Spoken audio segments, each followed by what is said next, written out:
How's everyone doing? So let's see what we got in news today. Says here, model was heard screaming during attack. Oh, ooh, boy. Okay. Is this the model? Instagram star. It's an Instagram model. Chloe Othen. I have no idea who the hell that is. Guess she's British. The boyfriend of a model who claims her ex-partner bit and beat beat her in his central London flat, told the police he heard her screaming for help on the phone.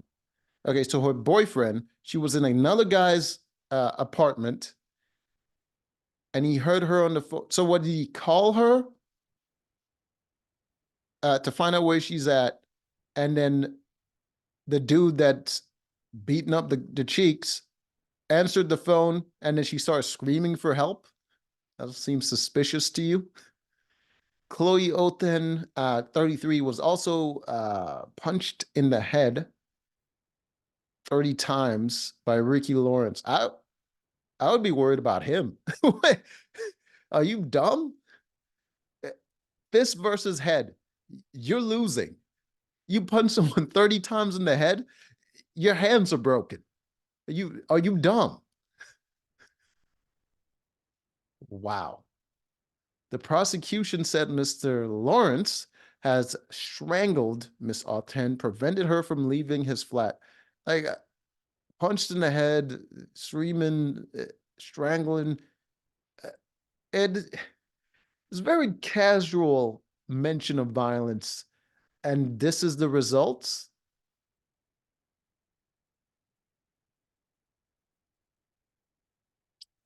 Mr. Lawrence, 32, denied a charge of assault, uh, occasioning, occasioning, occasioning actual bodily harm. Okay, so he's saying he didn't actually do anything that actually harmed her, but he did try to harm. I don't understand why he would.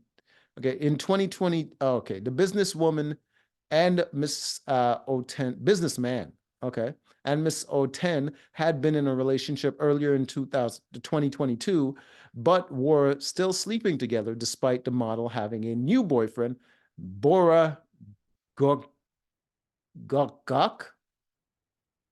Gogok 3000. At the time, a trial at Nightingale Crown Court in Holborn has heard. He's a businessman.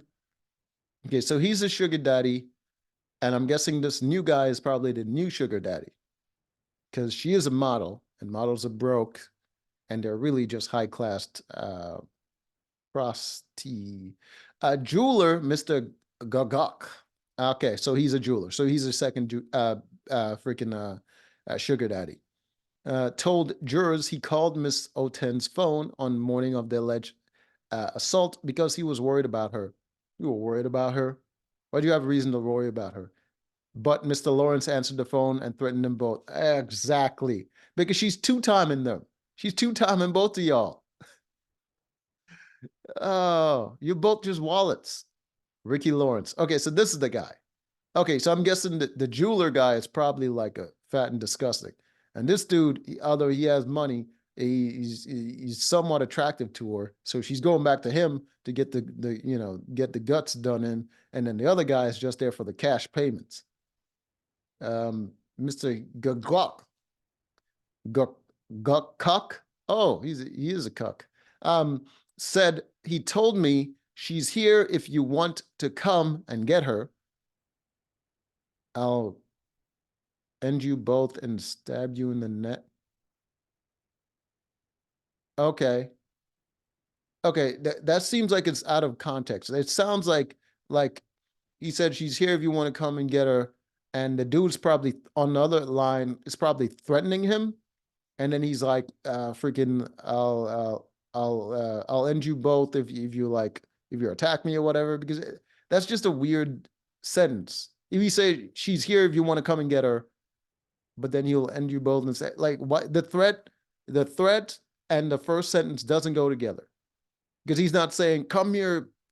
if you want to get your something like that, like because that'll just be a full threat. But if he's saying come here and get her, and then he's threatening them if he came there, because like that doesn't make any sense. So it's definitely out of context. Chaotic screams. Okay, I could hear Chloe in the background screaming, "He's going to end me." In the end, in a number of calls to the police played to the jury, Mr. Gokuk said he had heard chaotic and hysterical screams from Miss O10 in the background. Well, that doesn't mean anything. She could have just been faking it.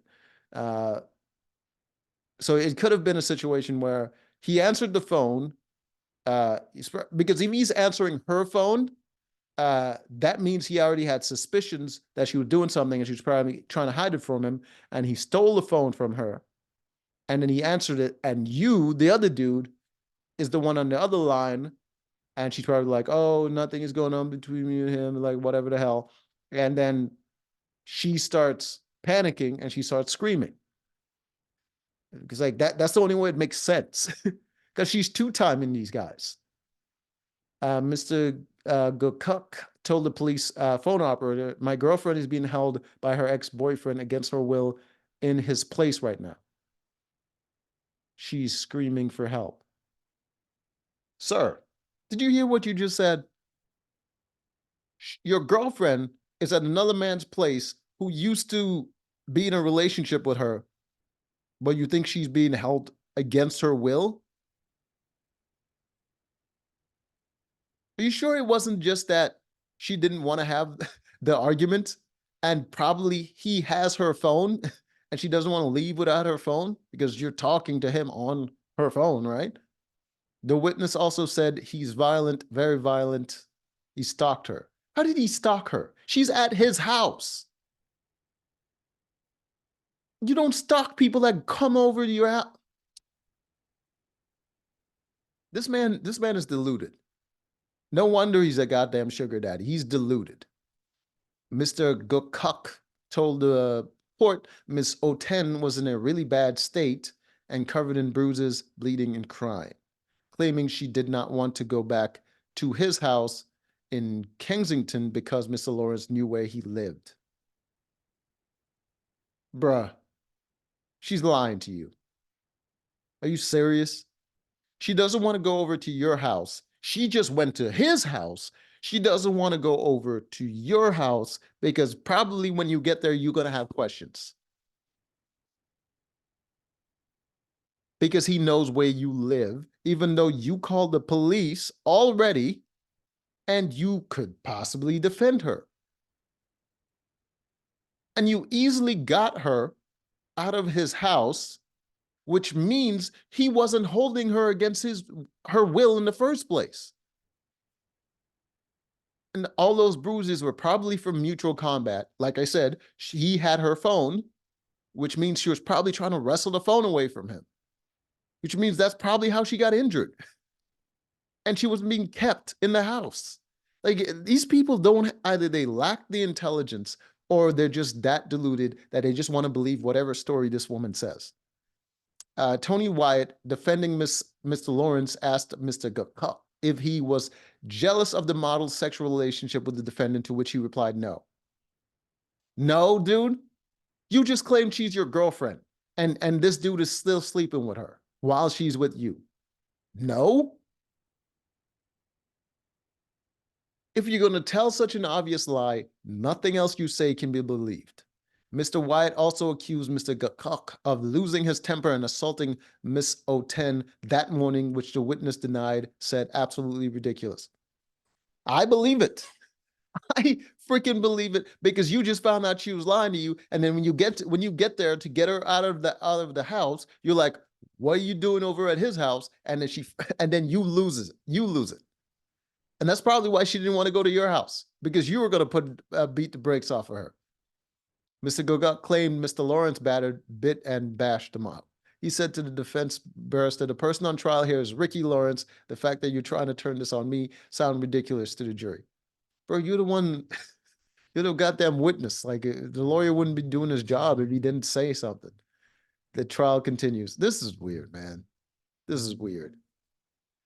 if if the dude is like, I'm looking at her, if the dude is denying that he injured her, and the only way he could deny it, arguably, is if she's not that injured.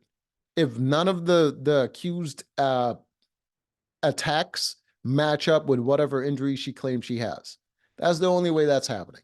Anyways, until next time.